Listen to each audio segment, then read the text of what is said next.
Ramu, alors qui est-ce, hein? Les puristes suisses l'appellent CF Ramu, hein, c'est-à-dire pas Ramu tout court, c'est CF Ramu.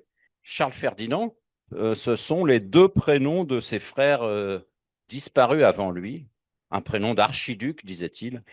Et donc, il se faisait appeler CF Ramu, même fait reprendre par un collègue de l'Université de Lausanne. Il disait, on ne dit pas Ramu, on dit CF Ramu.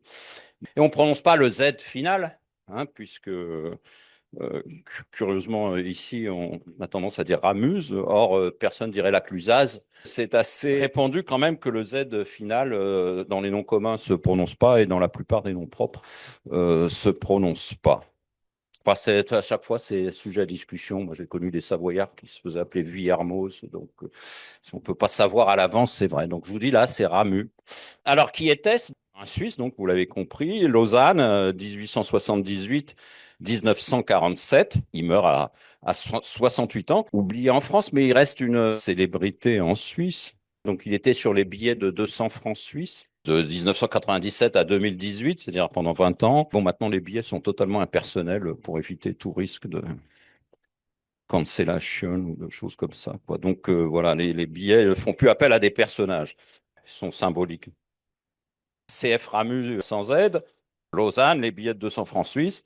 Et Ramu qui, alors né dans un milieu de petite bourgeoisie commerçante, il surjouera un peu ses origines paysannes du canton de Vaud, puisque son père a été commerçant quand même. Donc, pris à son propre piège, il a pu être considéré comme un écrivain régionaliste. Je vais m'attacher à vous démontrer le contraire. Cette étiquette d'écrivain régionaliste est parfois un peu infamante, quand par surcroît, elle ne vous classe pas politiquement, hein. Donc, je vais essayer de vous montrer le contraire. Ramu, enfin, c'est un auteur complet, poète, une ambiance un peu particulière, 1945, 2 ans avant sa mort, il ne le sait pas. Mais voilà, je trouve ça très joli. Là, vivre, c'est un peu comme quand on danse. On a plaisir à commencer, un piston, une clarinette. On a plaisir à s'arrêter. C'est vrai qu'il a 67 ans à ce moment-là. Et le trombone est essoufflé. On a regret d'avoir fini. La tête tourne et il fait nuit. C'est comme ça des très beaux vers chez Ramu. Donc, je disais Ramu, poète, librettiste de musique, essayiste, hein. Moi, c'est par ses essais dans mes cours et écrits, dans mes cours sur l'histoire de la critique de la modernité technique que je suis arrivé à Ramu. Bien sûr, romancier. Et alors là, je le qualifierais de romancier féerique, hein. C'est une prise de position de ma part. J'essaierai d'expliquer ce que c'est ma vision.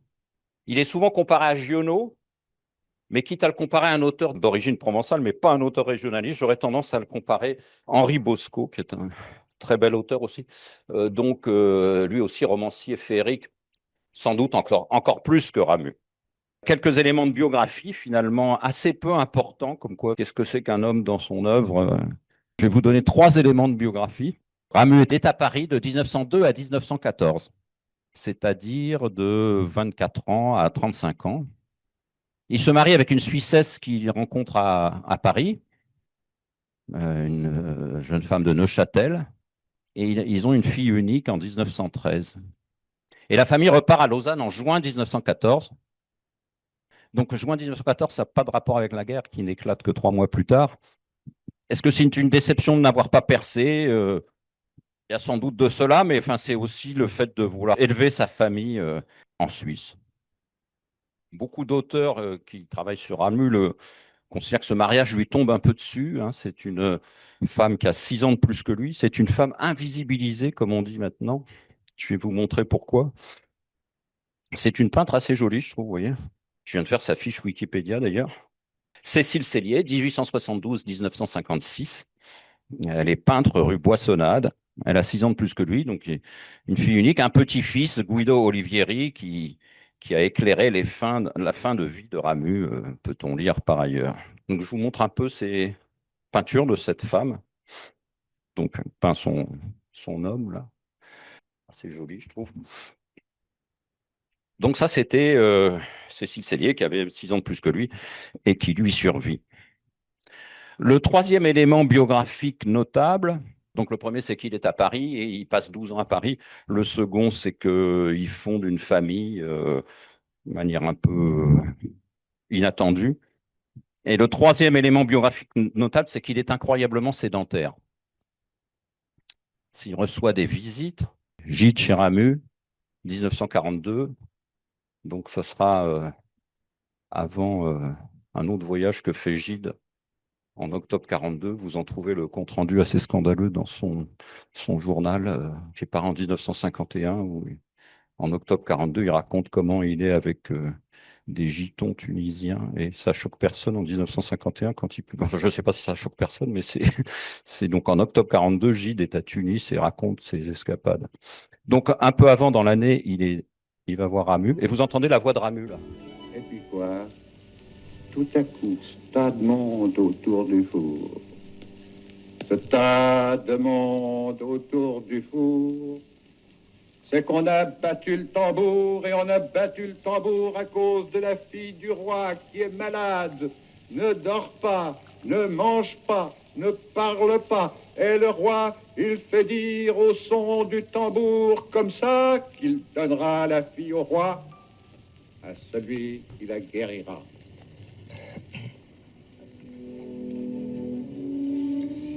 Cette voix s'est tue il y a 15 ans exactement, 15 ans déjà. Cet anniversaire, nous ne pouvions le passer sous silence, car cette voix désormais muette, cette silhouette disparue à jamais, était celle de Ramu. Ces images qui datent de 20 ans sont précieuses, elles sont parmi les seules qui nous restituent la présence presque palpable du grand écrivain vaudois que l'on voit ici aux côtés de Gide.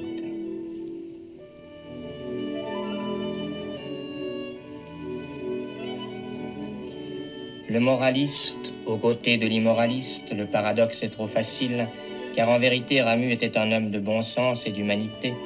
C'était un homme à la mesure de la terre qu'il chantait, un homme dont l'horizon se limitait à ce pays qui était le sien, mais dont les principes moraux n'avaient rien d'austère ni de borné. Avec Ramu, notre pays a trouvé son poète, son philosophe, celui qui chantait la grandeur de l'homme dans d'Herborance, dans Farinet ou Aimé Pache, et qui la définissait dans Taille de l'homme ou Besoin de grandeur. Ce grand écrivain qui voulait étreindre la langue pour la terrasser et lui faire rendre gorge avait aussi un œil de peintre. Ses dons de visionnaire, la longue patience et l'amour qu'il a mis à décrire notre pays. Voilà les titres de Ramu à notre reconnaissance.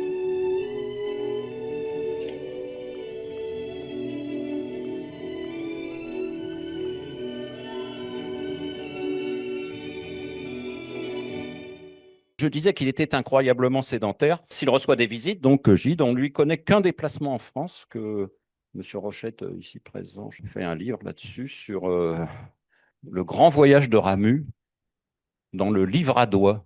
Il y a des gens qui savent ce que c'est que le livre à doigt. C'est en France. Ah, personne ne connaît le livre à doigt. Je ne sais même pas si c'est une ancienne province royale. Enfin, vous, M. Rochette, vous connaissez, je pense. Vous auriez pu lever la main. C'est la région d'Ambert et de Thiers. Et donc, il va voir au printemps 1926, ne s'éloigne pas trop de son Rhône, comme vous le notez, hein, puisque c'est pas très loin non plus. Il va voir le romancier Henri Pourrat, 1887-1959, qui lui, alors carrément, là, maintenant, est considéré, lui, maintenant, comme un écrivain régionaliste, ça c'est certain, hein, auvergnat, hein, ça c'est certain. Je ferai 4 focus qui seront quels romans? Un focus sur l'histoire du soldat, un focus sur la langue, sa langue, et un focus sur la critique de la modernité avant de conclure. Donc ça fait 4 focus. Quel roman? Je vais les énoncer, pas forcément dans l'ordre. Le roman sans doute le plus célèbre, c'est d'Herborance, 1934. Je ne les donne pas par ordre chronologique. Ça a donné lieu à une bande dessinée. C'est un éboulement dans le Valais, et un éboulement effectif dans le Valais en 1714. Un gros éboulement. Hein. Et un des 2 bergers revient 7 semaines après, et personne ne le reconnaît. Donc c'est un peu le même thème que vous verrez dans Histoire du soldat dont je vais vous parler. Un livre au drôle de titre s'appelle La séparation des races, 1922. Un livre assez étonnant sur 2 versants du Valais, le côté suisse-allemand et le côté suisse-roman, hein, puisque le Valais est séparé entre les 2 langues. Donc, ce ne sont pas les mêmes races bovines, mais ce sont aussi des peuples qui ne se comprennent pas du tout, quoi, donc à tous les sens du terme, quoi, qui ne se comprennent pas dans la langue et puis qui ne se comprennent pas dans leurs mœurs. Et bon, c'est différentes histoires rocambolesques avec un crétinus alpestris, un idiot du village. J'avais vu ce roman joué en pièce de théâtre en extérieur l'été à Chandolin, dans le Valais. Ça fait l'objet d'un livre qui est dans cette collection imaginaire Gallimard. Prends l'argent et prends-la. Tout l'argent qu'on a mis de côté et emmène-la. Hommage à Charles Ferdinand Ramu au cœur du vieux village de Chandolin.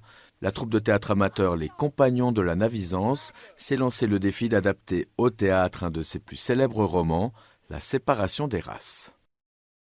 Un autre livre, Si le soleil ne revenait pas, 1937. C'est une vallée encaissée, le soleil n'y brille pas en hiver. Et un mage guérisseur, Azévui, annonce qu'il ne reviendra pas, que le soleil ne reviendra pas. Et deux villageois montent en haut de la montagne. C'est ça, c'est ce type d'ambiance féerique que j'essaye de vous faire comprendre. Deux villageois montent en haut de la montagne pour s'assurer que le soleil est toujours là. Ils le trouvent, en effet. Ça a donné un film de 1987 de Claude Goretta, un cinéaste suisse, avec deux acteurs qui étaient à l'époque assez connus, donc Charles Vanel dans le rôle du mage et Philippe Léotard dans le rôle d'un de ceux qui montent.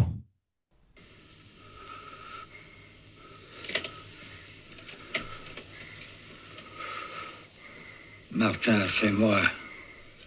Pensez-vous, Antoine.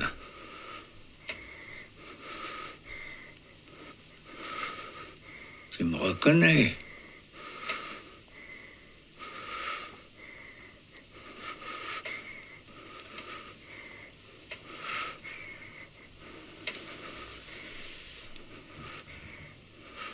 Maintenant, Martin, il te faut t'en aller. Alors curieusement, Ramu est souvent utilisé dans la presse suisse. En 2017, le journal Le Temps, en Suisse, relaie l'appel de 15 000 scientifiques sur l'effet de serre et la mention de poussières fines toxiques qui empêchent, par exemple, à New Delhi de voir le soleil. Ils disent déjà, Ramu l'avait prédit que le soleil ne revenait pas. Mais là, c'est des citations totalement à contre-emploi, puisque justement, le roman, ça explique des peurs irrationnelles, alors que les scientifiques, ils essayent de montrer que c'est quelque chose de réel qui est en train de se passer, quoi. Donc, mettre comme ça Ramu à toutes les sauces médiatiques est assez curieux. Ensuite, je l'avais souligné dans un colloque. Et pareil à propos d'un autre roman de Ramu, un organe de presse qui dit C.F. Ramu avait imaginé une fin du monde caniculaire à propos du réchauffement climatique, alors que dans ce roman, c'est un accident dans la gravitation terrestre. Enfin, ça n'a rien à voir avec le réchauffement d'origine anthropique. Un autre livre, c'est Farinet ou la fausse monnaie, 1932. Un autre roman. Donc, le Farinet en question a trouvé un filon aurifère et il fabrique de la monnaie vue par les villageois comme meilleure que celle du gouvernement, quoi. C'est vraiment la monnaie locale, quoi. Voilà, c'est avec l'or qu'on trouve dans le coin. Et donc, ça donne lieu à un film de 1939 quand même, hein, avec Jean-Louis Barrault, avec musique du Suisse Arthur Honegger, parce que la musique était importante, beaucoup plus que maintenant dans les films. Et je ne veux pas comparer à Pagnol, mais c'est intéressant, parce que Pagnol, il était réalisateur par ailleurs, hein, et il faisait ses films, il écrivait des scénarios, il écrivait ensuite des livres à partir de ces scénarios. Enfin, c'était vraiment là, pour le coup, une utilisation complète du cinéma. Mais c'est intéressant de constater que un des romans de Ramu, ce Farinet, avait été mis en film dès 1939. Et enfin, La Grande Peur dans la montagne, 1926, un champ maudit, non exploité, plus haut dans la montagne, dont on a besoin quand même. Les villageois sont pauvres, ils ont besoin des surfaces à exploiter. Mais le champ est maudit, les vieux déconseillent d'aller le cultiver, les jeunes veulent y aller. Et finalement, les vieux avaient raison, comme il arrive parfois, souvent. Et donc, voilà. Je répète un peu tous ces romans. D'Herborance, 1934, La séparation des races, 1922, Si le soleil ne revenait pas, 1937, Farinet ou la fausse monnaie, 1932, La grande peur dans la montagne, 1926. Mon deuxième focus sera sur l'histoire du soldat. La première a lieu en septembre 1918 à Lausanne. On est encore en guerre, hein, donc, et Stravinsky se retrouve à Lausanne Stravinsky n'a pas fui la révolution russe, hein, bien que on pourrait le considérer comme un russe blanc, mais il était déjà en France, hein, puisque Petrouchka, les Sacres du Printemps, c'était 1911 et 1913. Hein. Enfin, à la guerre, il va en Suisse. Et donc, c'est là que le chef d'orchestre lausannois, Ernest Ansermet, les met en contact, les deux, Stravinsky et Ramu. Alors, le programme du Châtelet, juin 2025, là, je l'ai oublié, mais c'était une mise en scène circassienne. Je ne sais pas si vous savez ce que ça veut dire, circassien. Moi, je l'ai fait à cette occasion, ça a rapport avec le cirque. Alors, parfois, il y avait quelques outrances, mais il y a des mises en scène de l'histoire du soldat qui sont assez avec outrance, c'est-à-dire qu'on vous ramène tout le temps à la guerre. Là, c'était la guerre ukrainienne, ukrainio-russe, mais c'était que le début. Et parfois, c'est complètement dans la guerre. Alors que Stravinsky et Ramu ont toujours voulu que ce soit quelque chose de complètement éthéré, une pièce totalement éthérée. C'était vraiment comme une légende, quoi. C'est inspiré de contes et légendes russes d'un nommé Cyril Afanassiev du 19e siècle, qui connaissait pas tellement ni la Première Guerre mondiale, encore moins la guerre russo-ukrainienne. Et donc, mais cet aspect circassien n'était pas inintéressant parce que justement, les deux compères, Stravinsky et Ramu, voulaient en faire quelque chose, un théâtre ambulant, un petit théâtre ambulant avec 7 musiciens. Et donc, voilà, je cite Ramu là.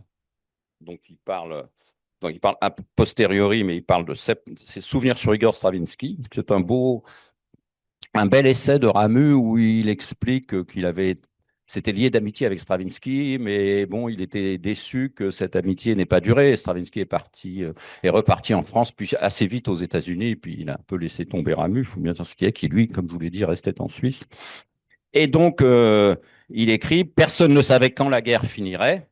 Nous nous étions dit, Stravinsky et moi, pourquoi ne pas écrire ensemble une pièce qui puisse se passer d'une grande salle, d'un vaste public? C'était pas idiot pendant la guerre. Une pièce dont la musique ne comporterait que peu d'instruments et n'aurait que 2 ou 3 personnages. Nous reprendrions la tradition des théâtres sur tréteaux, des théâtres ambulants, des théâtres de foire. Donc c'était ça l'idée pour Histoire du soldat. C'est ça compte. Ça, quand même, je vous la montre, c'est l'écriture de Ramu. Parce que quand vous avez un manuscrit comme ça doit être quand même pas mal. Donc alors cette vidéo, elle est très particulière parce que c'est une vidéo assez extraordinaire de la 7, c'est une chaîne qui existait pendant un moment, d'une présentatrice de France Musique qui s'appelait Mildred Clary. Et c'est surtout Pierre Boulez qui parle. Et Pierre Boulez, il a un gros avantage, c'est qu'il est très, très pédagogique, très, très didactique. Et il considère que l'histoire du soldat est une œuvre révolutionnaire, aussi bien en musique chez Stravinsky qu'en dans le texte chez Ramu.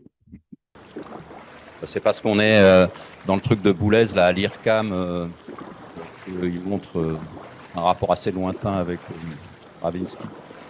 Et puis la Suisse, un petit peu, puisque c'est Tinguely et Niki de Saint-Phal.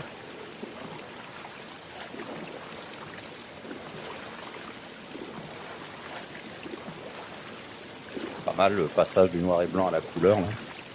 Et voilà, alors donc il y a un rôle du lecteur. On ne va pas regarder toute la vidéo, vous la regarderez chez vous si j'ai réussi à vous intéresser. Mais je vais passer directement au rôle du lecteur. Alors le lecteur s'appelle Didier Sandre, là, c'est un acteur du fait. C'est vraiment pas le meilleur lecteur de l'histoire du soldat qu'on peut trouver. Bon, c'est un acteur assez connu, mais comme cette vidéo est vraiment très bien, je vais vous la passer. Et surtout le début de ce que c'est là.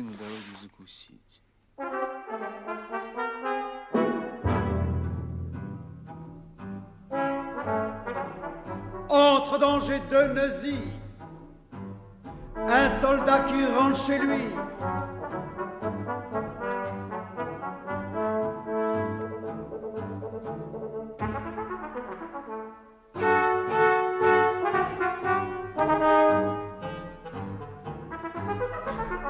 Jours de congé qu'il a, marche depuis longtemps déjà.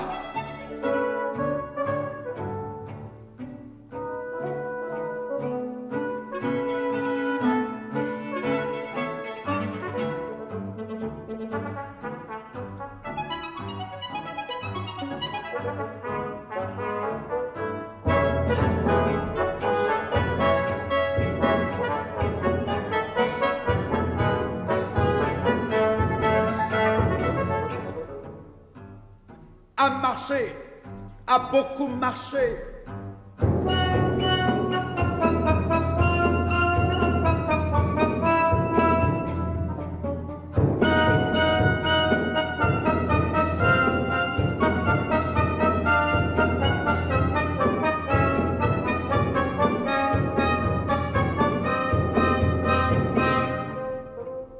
S'impatiente d'arriver parce qu'il a beaucoup marché.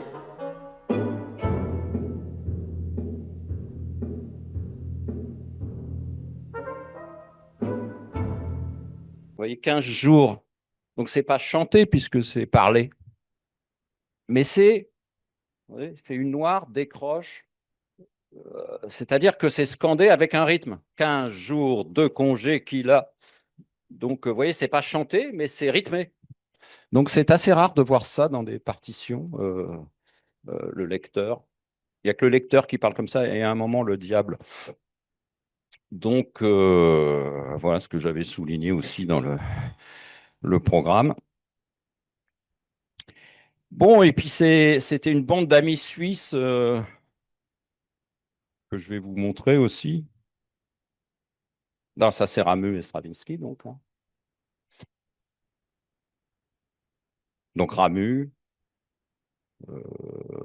Stravinsky, Ernest Ansermet et le couple Pitoef, qui joue, Georges Pitoef est le metteur en scène et Ludmila Pitoef, sa femme. Et là aussi, c'était russe, mais qui était déjà en France avant et qui se retrouve en Suisse à ce moment-là. Donc, c'est un peu une alliance suisse-russe, cette histoire du soldat. Et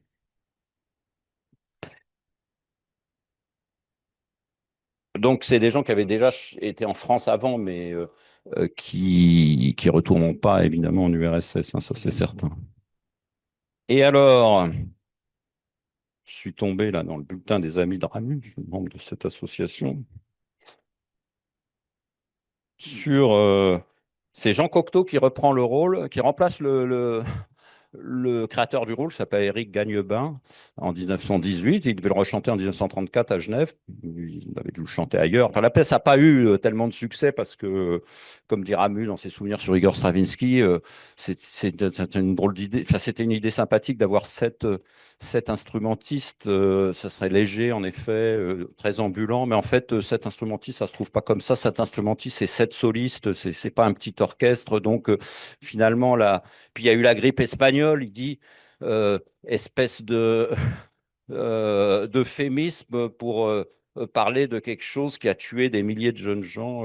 Donc la pièce ne s'est pas tellement répandue. Enfin, toujours est-il qu'en 1934, elle est jouée à Genève et je sais pas, Gagnebin peut pas tenir son rôle. C'est Jean Cocteau qui vient le tenir. Le soldat est tenu par ceux qui connaissent l'opéra connaissent peut-être ce grand ténor suisse, Hugues Queneau, 1902-2010. Il a vécu 107 ans. Et 85 ans, il était encore un ténor important. Et c'est lui qui joue le rôle du soldat. Donc en 1934. Et donc Cocteau a fait quelques paroles sur... Donc, Cocteau, en 1951, dans Présence de Ramu, j'aimais la grande belle gueule de Ramu. Elle était taillée à coups de serpe, mais de la serpe en or des druides. Une sainte douceur, une sainte jeunesse, une intégrité sainte baignait cette rude figure dans un fluide presque religieux. Bon, c'est toujours très imagé. Rilke en Allemagne, en Suisse Ramu, sont des pointes d'où l'électricité du sol s'échappe, crépite. Après, il fait un poème en 1938. Avant, il avait fait un poème qui avait une anaphore du diable et des diablerets. Donc, le diable, c'est dans l'histoire du soldat. Et les diablerets, c'est une station de ski. Enfin, c'est pas tout près du tout d'Herborance, mais c'est interprété comme une allusion à ça. Alors, une question intéressante à se poser, c'est qui étaient les mécènes de Ramu? Je l'ai mis quand même dans le programme du Châtelet. On oublie souvent ça. On oublie l'importance des hommes d'industrie ou de négoce qui étaient passionnés de littérature. Enfin bon, il en existe aussi de nos jours, mais ceux de l'époque. Donc pour Histoire du soldat, en 1918, c'était un nommé Werner Reinhardt, 1884-1951, de la société de négoce Volkart de Winterthur. Mais plus tard, alors le nom de Ramu est indissociable de celui de son mécène roman, Henri Mermot, M-E-R-M-O-D, 1891-1962, qui était héritier d'une usine de montres et de boîtes à musique de Sainte-Croix, dans le Jura, et passionné de littérature. Il crée sa maison d'édition en 1926. Vous voyez, ça, c'est une collection assez connue des œuvres de Ramu chez Mermot, en cuir blanc, comme ça. Et, c'est comme ça que l'auteur vivait aussi à l'époque. C'était d'avoir un éditeur en Suisse, un éditeur en France. Les revenus n'étaient pas les mêmes, donc c'était important d'être comme ça pris en charge par un éditeur. Cet Henri Mermot fera connaître aussi le poète suisse Philippe Jacotet. Fait partie des choses que j'ai oubliées, ça c'est dommage. Il y avait une exposition. Philippe Jacotet vient de mourir. Il fait connaître en 1946. Philippe Jacotet, c'est un poète suisse qui vivait à la fin de sa vie à Grignan dans la Drôme. Et c'est Mermot aussi qui tira de l'oubli le peintre suisse Louis Souter, S-O-U-T-E-R, qui est mort en 42, qui supposément le peintre fou, hein, un des piliers de l'art brut tel que le promouvra par la suite Dubuffet. Voyez le musée d'art brut à Lausanne à ce propos. Entre-temps, alors, donc, Ramu était devenu un auteur grasset en 1924. Et ça m'amène à mon troisième focus, qui est la langue. Alors, j'ai jamais fait ça. Je vais vous citer des éléments de qu'est-ce que c'était que la langue de Ramu, et pas mal réfléchi là-dessus. Et je vais vous donner des exemples, mais c'est des exemples qui sont très subjectifs, mais il faut se lancer aussi parce que il aurait fallu que je reprenne toutes les œuvres de Ramu et que je choisisse les exemples les plus significatifs. Je n'en avais pas le temps, j'en ai pris certains que je vais vous donner. Ça vous paraîtra peut-être fastidieux, mais je pense que c'est important. Alors voilà ce sur quoi je voudrais parler dans ce troisième focus sur le style. Donc, si j'en parle, c'est parce que le Ramu a fait l'objet d'une guéguerre, enfin d'une guerre littéraire dans les années 30, dans les années 1920-1930, dans les années 1920 plutôt, à savoir que son style était un parler populaire qui était très décrié, hein, dans les revues de littérature de l'époque. Mais alors, moi, je vois deux axes contradictoires, ce qui fait l'intérêt de ce romancier. Hein, c'est à la fois un parler populaire, mais une écriture très stylisée, voire empruntée parfois, ce que je vais essayer de vous démontrer. Donc, il y a vraiment une contradiction. Et une contradiction entre, je vous l'ai dit, une littérature qui est d'inspiration quand même assez féerique, mais qui est quand même sur le plancher des vaches, hein, c'est le cas de le dire, c'est-à-dire dans la réalité, c'est-à-dire dans la montagne, c'est-à-dire dans les fermes du Valais, du Vaud. Hein. Donc là aussi, c'est une contradiction entre les deux. Et j'aurais pu mettre sur une troisième dimension, là, une autre contradiction, mais point trop n'en faut, mais je ne la développerai pas trop, mais je vous la mentionne, entre quelqu'un qui menait une vie assez bourgeoise, quelqu'un peut-être d'assez conservateur, enfin on peut en reparler de ça, je ne me paraît pas être le sujet le principal, mais qui était entièrement libre dans son écriture, à l'opposé de cet autre axe, entièrement libre dans son écriture et dans ses essais aussi. Et certains ont vu chez Ramu, il est mentionné parfois comme étant anarchiste de droite. Notre ami Stéphane Peterman de Lausanne rectifie en disant anarchiste protestant. Bon, voilà, peu importe, finalement, c'est pas ce qu'il y a de fondamental chez Ramu. Vous voyez, ça fait l'objet en 1926, par exemple, pour ou contre CF Ramu, quoi. Il y a des ouvrages qui sortent comme ça, quoi. Donc, et ça fait l'objet, il doit se fendre d'une lettre à Bernard Grasset, qui est un des écrits les plus célèbres de Ramu, lettre à son éditeur Bernard Grasset, 1928, où il se défend de ce que c'est que sa langue, quoi. Il explique qu'est-ce que c'est que sa langue. Mais bon, tout ça pour vous dire qu'il y a à ce moment-là une guerre littéraire en 1920, pendant ces années folles. Et donc, je vais essayer de vous donner des exemples qui sont forcément subjectifs de ce que c'est que cette langue-là, et peut-être vous ne me suivrez pas, mais bon. Alors, dans l'histoire du soldat, prendre plusieurs exemples comme ça. Alors, l'histoire du soldat, bon, c'est particulier puisque c'est une pièce de théâtre sur la musique, c'est pas un roman. Donc, ça offre peut-être plus de liberté dans le langage. Je parle sous le contrôle d'un professeur de littérature, là, monsieur de Saint-Chéron, mais donc ça offre peut-être plus de liberté. Et donc, on peut pas trop juger le style là-dessus, mais enfin, je vais vous lire quand même certains passages. Donc, vous l'avez entendu tout à l'heure, a marché, a beaucoup marché, se réjouit d'être arrivé parce qu'il a beaucoup marché. Fin des airs de marche. Bravo, ça y est, on est chez nous. Bonjour, Madame Chapuis. Personne ne le reconnaît, en fait. Elle est dans son plantage. Bonjour, comment ça va-t-il? Elle n'entend pas, mais voilà Louis. Hé, Louis. Il passe dans le pré sur son char à échelle. C'est Louis, c'est un vieil ami. Hein, quoi? Qu'est-ce qu'il y a? Lui non plus qui ne répond pas. Hé, Louis, tu ne me reconnais pas ou quoi? Joseph, Joseph le soldat. Tu te rappelles ben? Et c'est pas une faute de frappe, hein, c'est B-U-N, c'est pas une faute de frappe. Donc voilà, pour vous donner un exemple, bon, le soldat a subi un sortilège, c'est-à-dire qu'il est parti 3 jours de permission avec le diable, et ces 3 jours se sont transformés en 3 années. C'était dans le conte russe d'Afanassiev aussi. Hein, donc voilà. Donc ça, c'est l'histoire du soldat. C'est du théâtre, on peut considérer. Et alors, je vais prendre, pardon, Joie dans le ciel. Je vais vous donner des exemples que peut-être vous jugerez mauvais, mais allez, je me lance après tout. Pour vous illustrer ce style très particulier, à la fois d'un parler populaire et quand même assez stylisé. Donc, il parle d'une vieille, son corps resté cassé en deux, avec son corps habitué, son corps resté cassé en deux. Donc, son corps habitué, vous voyez cette image d'un corps habitué, là aussi assez stylisé. Elle parle d'une rigole, il parle d'une rigole, l'eau d'une rigole. Elle avait été y plonger l'arrosoir, elle revint qui le portait. Vous voyez, c'est une phrase assez empruntée, on pourrait dire presque.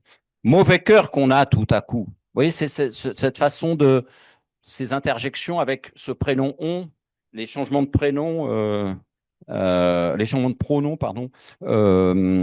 Et vous voyez, mauvais cœur qu'on a tout à coup. On a ça dans l'histoire du soldat aussi.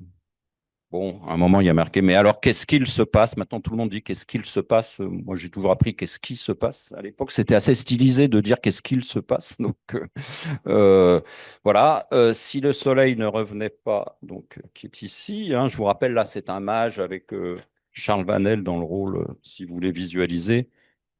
Et puis, il dit, Antoine Anzévuy, êtes-vous là? On ne répondait pas. Vous voyez, on ne répondait pas. C'est tout à fait impersonnel. C'est moi, Reva, Denis Reva. Est-ce qu'on ne pourrait pas entrer? Cette utilisation du on. Après, il nous parle d'une vieille table de noyer qui était couverte de toute espèce d'objets disposés dessus pêle-mêle. Alors là, c'est un tic de langage chez Ramu qui est même très, très énervant presque. De toute espèce, quelque chose au pluriel à côté, donc singulier, de toute espèce d'objets disposés dessus pêle-mêle. Plus loin, on trouve toute espèce de signe au pluriel. Je vais vous donner un exemple de rythme énumératif comme ça. Et c'est une histoire de rythme aussi, Ramu. C'était un homme qui se connaissait, il parle du mage, c'était un homme qui se connaissait en maladie de toute espèce. Et on venait point virgule, et on venait de loin lui demander conseil parce qu'il allait chercher des herbes dans les montagnes. Et on lui achetait ces herbes, et ces herbes vous guérissaient. Vous voyez, c'est cette espèce de rythme de scansion comme ça dans le texte qui, moi c'est ce que je trouve en tout cas, ce rythme énumératif.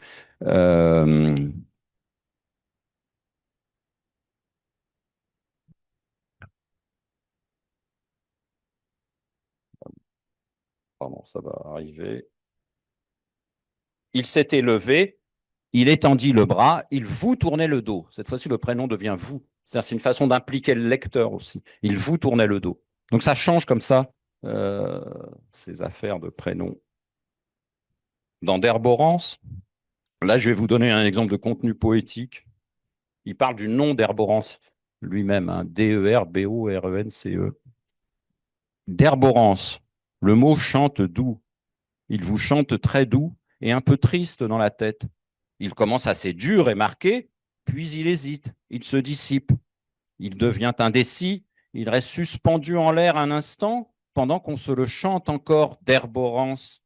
Finalement, il casse et il retombe comme s'il voulait signifier par là même la ruine, l'isolement, l'oubli. Donc, je rappelle que ça a été un drame de chute de pierre et de village enseveli. Et voilà comment il le décrit. Donc, c'est vraiment une ambiance aussi. Donc, vous me direz, dans Proust, il y a une ambiance, dans Peggy, il y a une ambiance, mais c'est cette ambiance-là que j'essaye de vous faire sentir chez Ramu. Un dialogue entre deux hommes, à nouveau, là, comme tout à l'heure, dans Si le soleil ne revenait pas.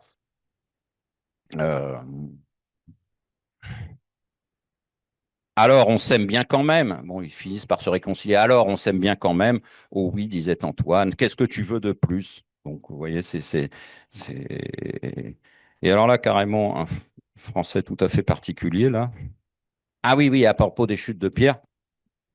Oh, a-t-il repris, c'est que ça est toujours tombé d'aussi loin qu'on se souvienne. Alors le ça est, bon, moi je fais l'élision du CCD avec je dis ça va, etc. Personne ne le dit, mais c'est pas très grave. Mais personne ne fait pas l'élision du C avec le E. Enfin, ça est, personne ne dit ça. Là, on dit c'est généralement. Hein. Donc,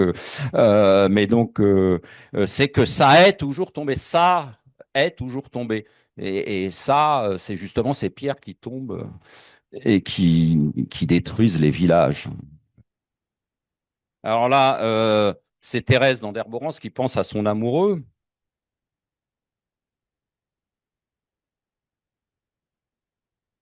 Et elle rêve.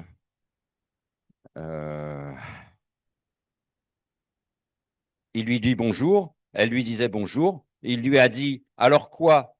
Elle a dit alors comme ça. Ils étaient obligés de se donner rendez-vous loin du village. Maintenant, voilà, c'est ce style-là, quoi. Il lui a dit bonjour, elle lui disait bonjour. Il lui a dit alors quoi? Elle a dit alors comme ça. Vous voyez, c'est pas grand-chose comme ça, mais comme ça justement. Mais c'est voilà, c'est des choses qui sont qui donnent, à mon avis, une forme de d'ambiance et de rythme au langage. Et on peut comprendre que, alors, le dernier exemple dans la grande peur dans la montagne. Oui, là aussi, c'est assez emprunté. Ces luges, c'est de quoi ils se servent dans leur mauvais chemin. Oui, c'est de quoi ils se servent dans leur mauvais chemin. C'est parfois des écritures un peu qui nous paraissent empruntées. Hein, je me trompe peut-être. Hein. Mais il y a cette volonté. Il y a cette contradiction entre un parler un peu populaire et une écriture parfois assez stylisée. Donc, après quoi, son père tourne la grosse clé dans la serrure. Mais comment est-ce qu'on va faire pour pouvoir jamais plus dormir cette nuit, la nuit d'ensuite et toutes les nuits qui viendront? Et là aussi, elle pense à son amoureux. Il y a souvent des histoires comme ça qui est dans la montagne, justement. Elle est montée le chemin en pensée, allant lentement, comme on fait, avec des arrêts, avec des lenteurs, avec des pierres qui font aller en arrière, les pentes sans fin, la fatigue, toutes les choses qu'il y a, toutes ces choses pour que ce soit plus vrai. Et elle arrive là-haut pour finir. Mais il ne me voit pas, il ne sait pas que je suis là. C'est un rêve. Hein. Donc voilà, c'est assez subjectif tout ce que je vous ai dit là. Moi, ça me touche, c'est vrai. D'un autre côté, je peux comprendre que ça ait donné lieu à des querelles dans les années 20. Je peux comprendre aussi que ça vous touche pas forcément. Mais c'est forcément une sélection enfin pas factice, mais disons partielle que j'ai faite. Mais c'est cette contradiction que je voulais vous faire sentir entre ce parler populaire et c'est une écriture très très construite quand même, donc très très construite vraiment, et qui est assez fascinante, je trouve. Et cette lettre de 1928 à Grasset, Wikipédia nous parle d'un manifeste esthétique, c'est un peu ça aussi, mais donc cette lettre de Ramu à Grasset, voilà comment il se défend, c'est assez amusant. C'est quasiment un exercice de style. Je vous cite deux paragraphes. Alors, il reprend les arguments de ses adversaires.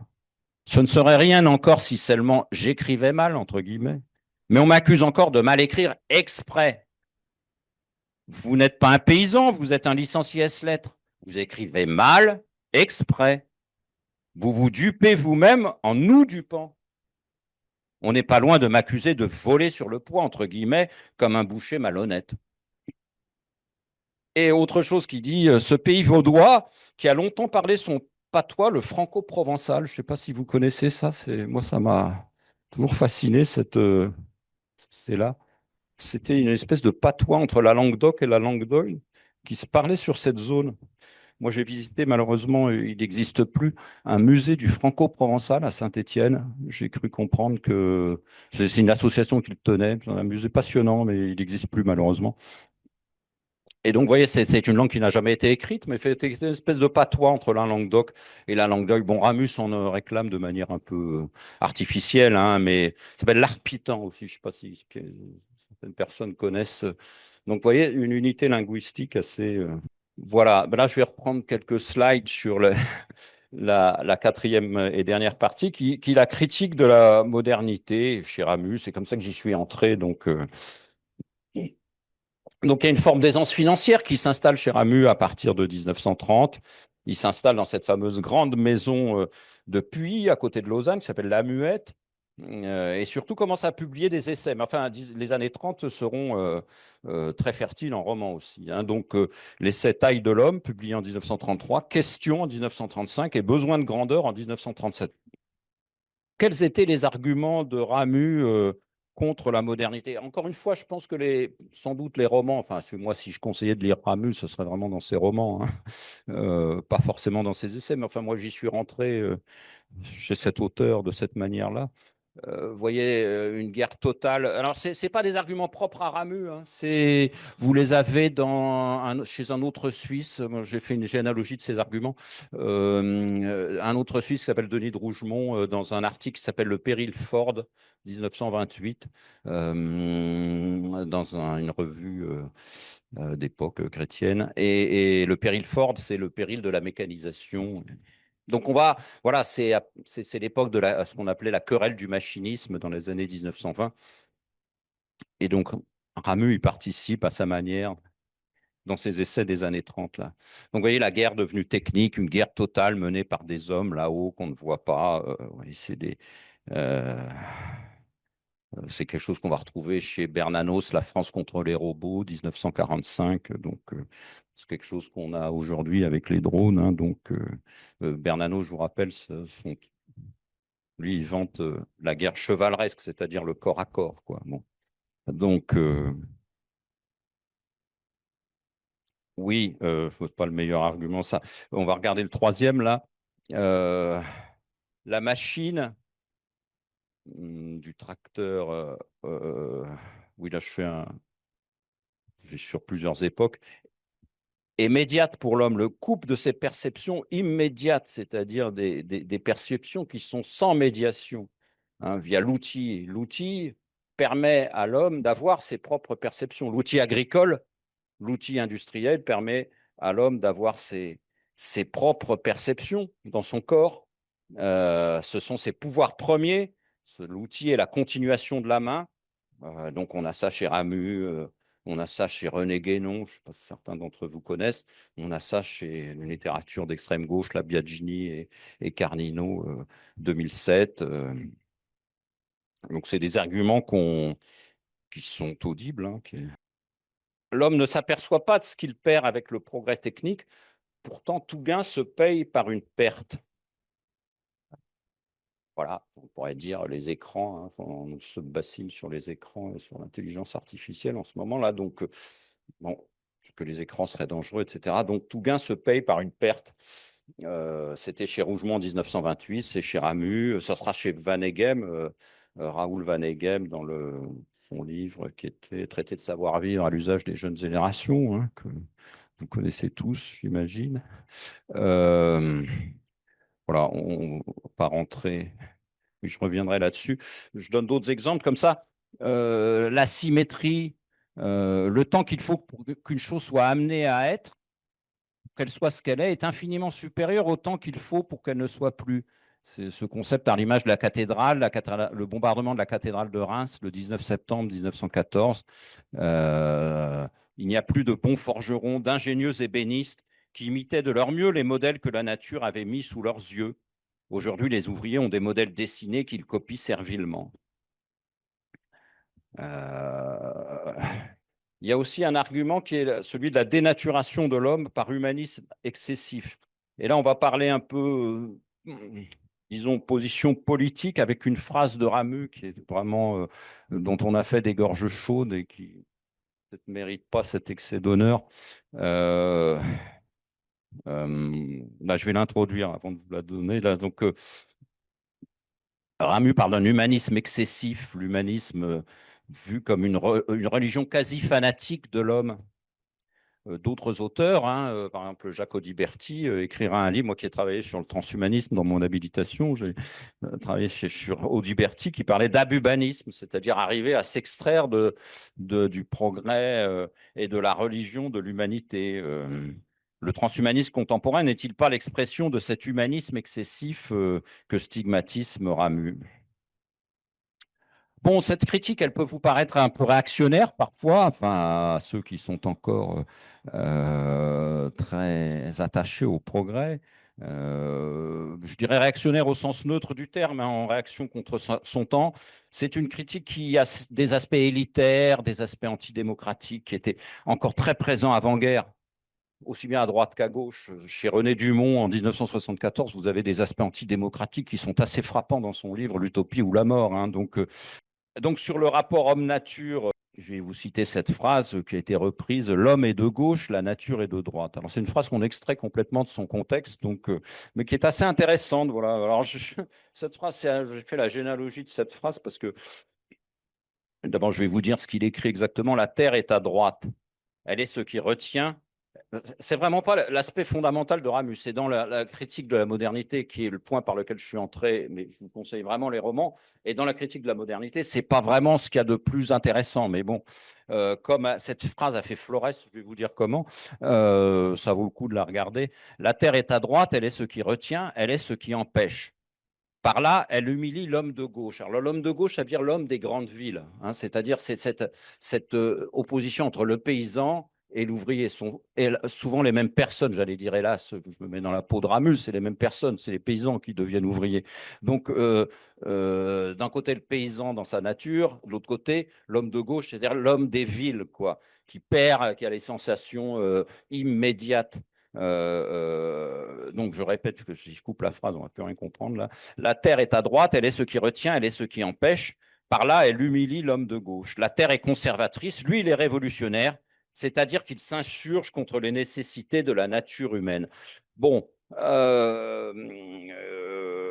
on ne va pas commenter à l'envi ça, mais je voudrais faire la vie de cette phrase. C'est assez amusant parce que d'abord, c'est le personnaliste en chef, là, Emmanuel Mounier, qui en fait un raccourci assez scandaleux. Juste, il dit la nature est de droite.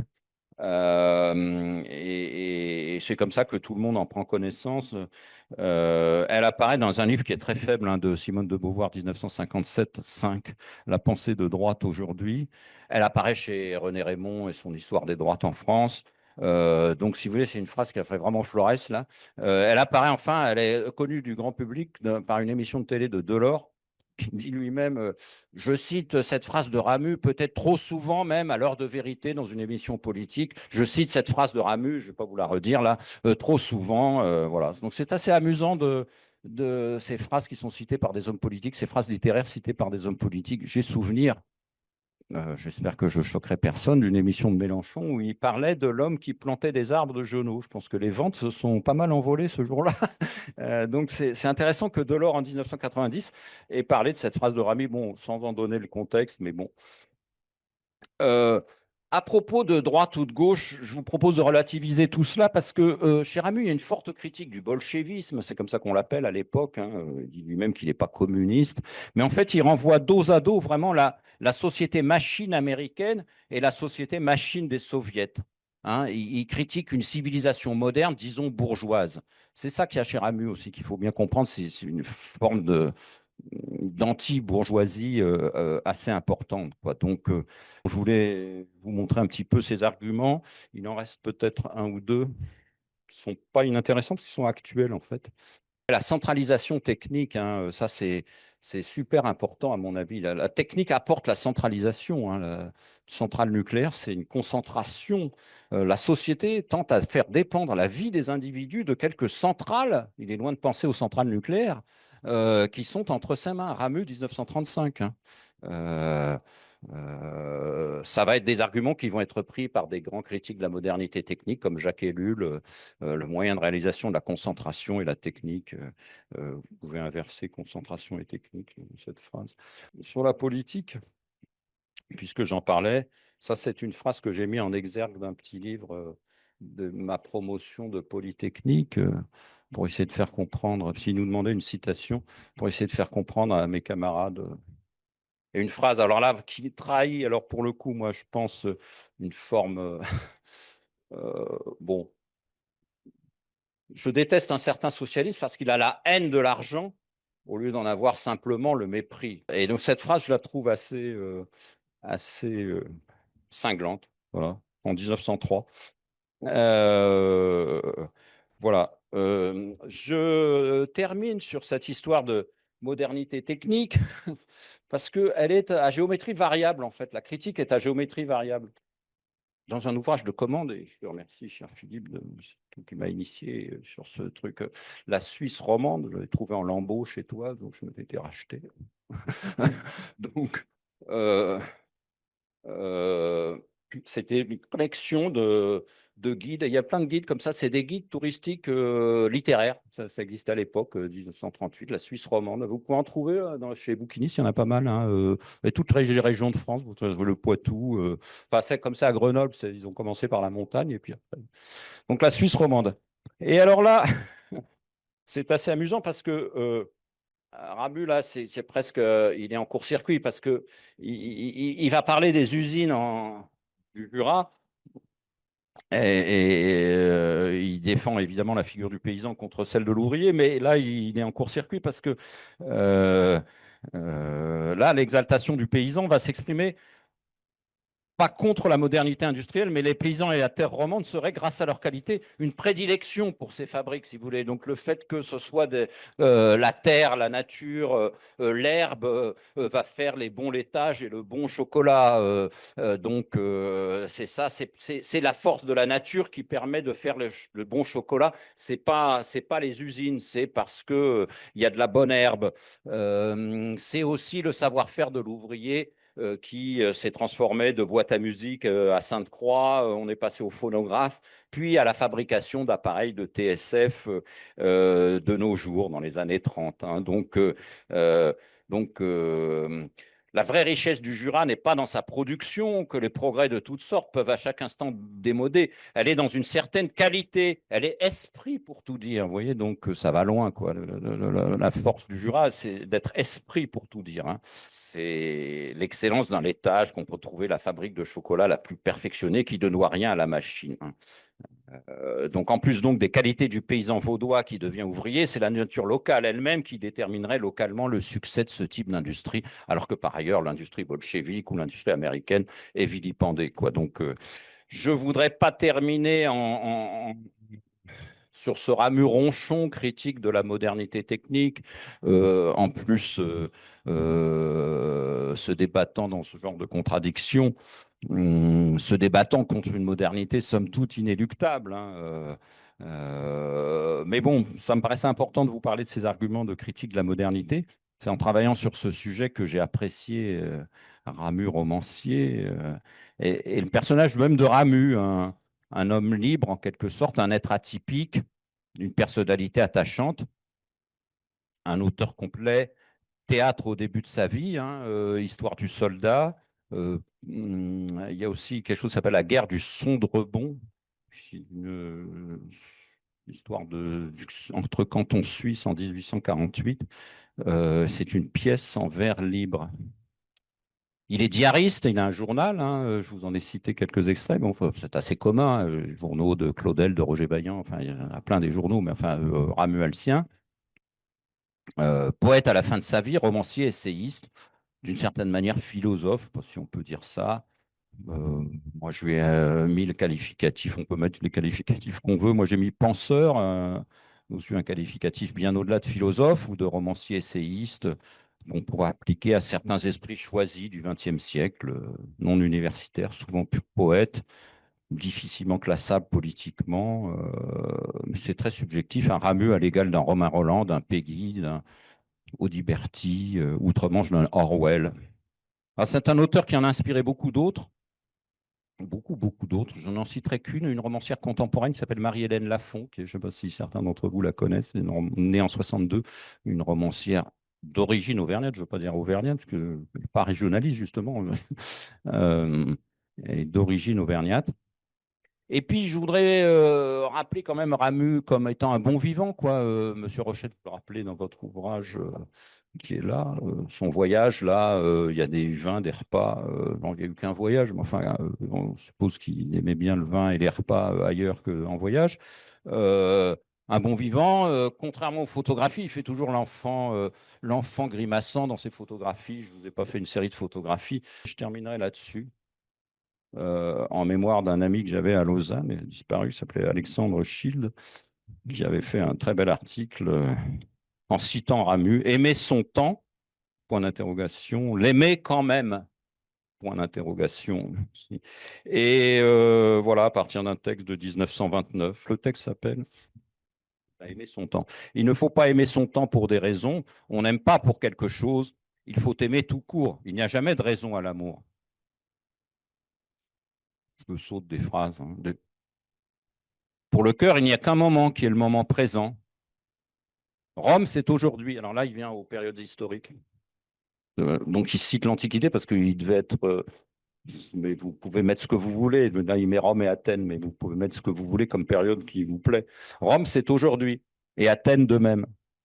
Dès que je vis Rome, elle existe, c'est-à-dire qu'elle devient moi, qu'elle devient nous qui sommes aujourd'hui.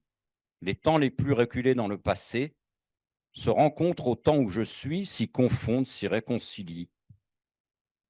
Et le temps où je suis, en tant qu'être de chair, je l'aime parce qu'il est pour moi précisément l'occasion et comme le support étant le présent de toutes ces autres présences.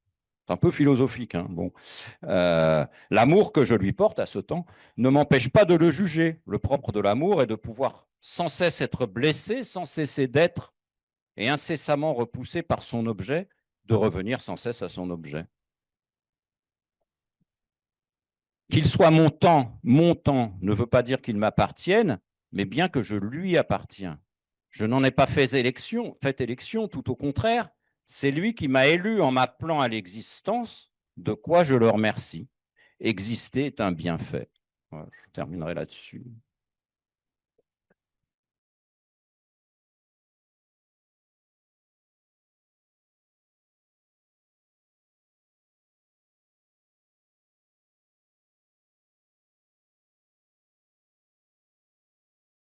C'est un univers comme celui de Proust.